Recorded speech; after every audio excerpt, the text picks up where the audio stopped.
Now, Texas, when they played Ohio State last in the Cotton Bowl this past January, did a pretty nice job against Jeremiah Smith. And Jeremiah talked about that at Big Ten Media Days, how, I need to stay in the game a little bit more, and I know I'm going to be double-teamed and triple-teamed this year, and I'll face a lot of bracket coverage. And he kind of got in his own head, Dylan, a little bit. He says, I need to mature a little bit, learn a little bit more about the game. All that matters is that we win, not about my personal stats. But Steve Sarkisian was on with Colin Cowherd today, and I will tell you this, Steve Sarkisian will know where number 4 is at on the football field at all times. It's interesting. I had a chance to coach Julio Jones for 2 years in Atlanta. Reminds me a lot of him. So big and physical, but yet fast. I mean, cover ground, so strong at the point of attack when the ball's in the air. You see the just the ability to make contested catches. And I do think at the end of the day, that's where your attention needs to be. But, hey, they got really good coaches. He's going to be moving around. He's not going to be lining up in one position all the time. Ideally, you've got multiple people with eyes on him and guarding him. But you still have to play great team defense, and you got to have the ability to stop the run, and you got to cover the 2 other wideouts they have, who are 2 really good players too. So I do think a multitude of things that you can do well. But you better know where number 4 is at all times. Yeah, you do. And they did a really nice job against him, because if you go back to that Cotton Bowl, 1 catch for 3 yards for Jeremiah Smith, which I don't even have to look at the rest of the game logs to know that was by far his season low. Yeah, I mean, listening to Sark talk right there about you're going to have players, at least 2 players with eyes on Jeremiah Smith. Let's do the math real quick. If I'm Carnell Tate or I'm Max Klare right now, I'm like, oh, let's go. I'm ready to feast. I am excited to see if Ohio State is able to include the tight end in the game planning this season, because, I think back all the way to, Marcus Baugh, even before that, when, you have skilled tight ends at Ohio State. They have, like, Jeremy Ruckert was a big-time recruit for Ohio State. Yeah. But the Buckeyes have never really had the tight end be a focal point of the offense, right? Like Cade Stover, I think there were some moments. Second on the team in receptions, maybe the last year that he was here. But can you think of another tight end that was that involved? Not really. Not like in the receiving game, but you go and you look at what they do and how important they are to this offense. Like, they are very important. But when it comes to actual, like, reception production, what you just look at for with, like, tight end stats, like, they're not going to get you there. Yeah. But what they do has very much effect on what this Ohio State offense does. Yeah, like Klare was the guy for Purdue last year. I don't think he's going to be close to that with Ohio State just because you have so many other weapons. But Jeremiah Smith, just how dangerous that guy is. I'm excited to see what opens up this year, because last year, people knew who Smith was, but even so, you're like, he's a true freshman. Yeah, some of these more confident programs are like, okay, this guy's a true freshman. How good can he be? And, obviously he didn't do a whole lot in that Cotton Bowl, but outside of that, it's like, okay, now people see what Jeremiah Smith is. He's going to garner a lot of respect this season, already does. So I'm excited to see what these other positions and other guys at Ohio State can do. Yeah, I am too. And to your point, I think it even opens up the run game, right? Like, if you have 2-3 guys who are going to be keying on Jeremiah Smith and tracking him where he's at, whether you lock him in a bracket or you just say, hey, straight up, we got 2 dudes on you and we need corner help.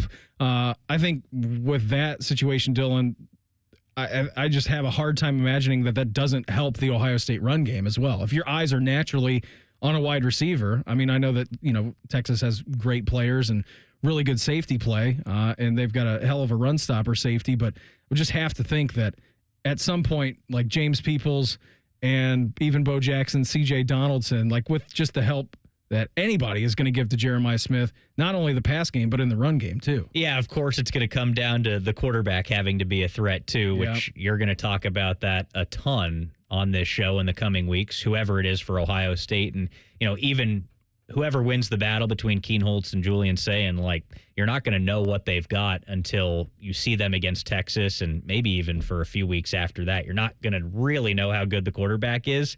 That is an interesting thing to think about in the first couple of weeks. Like, will Texas maybe favor stopping the pass against Ohio State? Will they try and stack the box and stop the run and maybe force the quarterback to throw?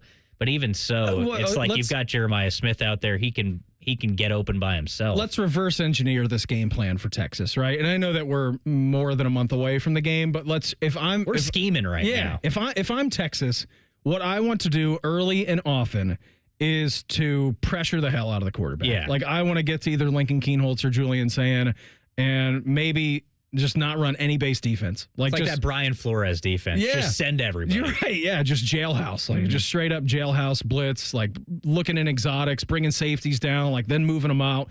Like, that would be my game plan going in here, knowing that all we've talked about this offseason is you're going to have an unproven quarterback and a guy in Lincoln Kienholz who played in 3/4 of the Cotton Bowl against Missouri, and then Julian Sand, who saw spot time last year.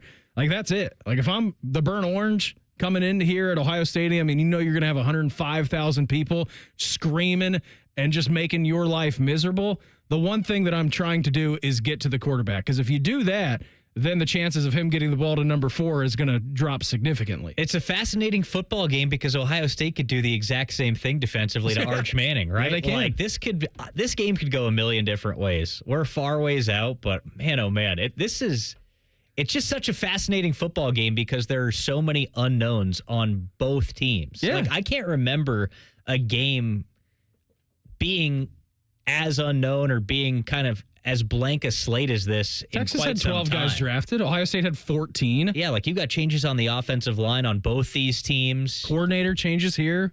Yeah, it is wide open, man. I can't wait.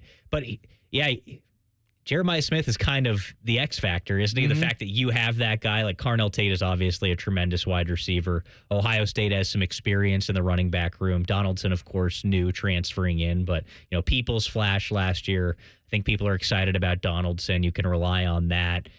But JJ, like, just knowing that you've got that guy, Sark knows it. Like, they're gonna have to key in on that guy. Maybe just put 2 bodies on Jeremiah Smith and send everybody else at the quarterback. Yeah, we're sending 9 and we're having 2 on number 4, and that's going to be the game plan. And if we get burned by it, so what? But he's not going to beat us, and we're not going to get beat by a young quarterback. I was listening to this. Ryan Day was on with Austin and Berm a little bit earlier on in Vegas, and he was talking about, what do you want? Would you rather a slow, gradual walk into the pool, or do you want to play Texas right out of the gate and find out what you're about? Now that we're into the 12-team playoffs, and I do think once we hopefully get to 16, and I think we should have 4 automatic qualifiers, I've said that, then a game like this is great because it gives you a parameter early on of like where we are. If we're not going to have those automatic qualifiers, it's a little risky, quite honestly, because in the Big Ten we have 9 conference games.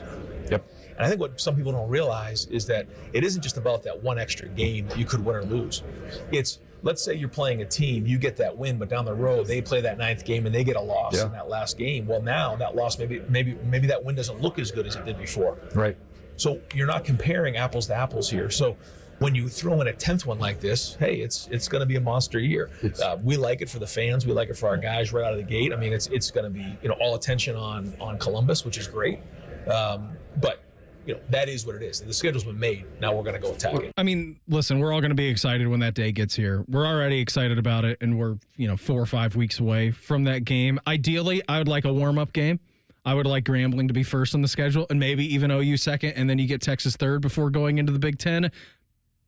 It would be much better, I think, for both teams for that to be the second game on the year. But, hey, sometimes you just got to let it rip from the get-go. I like it. I like just jumping right into the pool and seeing what you've got, in Ryan Day's words. I like seeing what you've got, and then, hey, we make a couple of adjustments. Maybe we install some things, change some things, potentially change personnel in those next couple of weeks. Like, I think because when it comes down to it, it's an important game, right?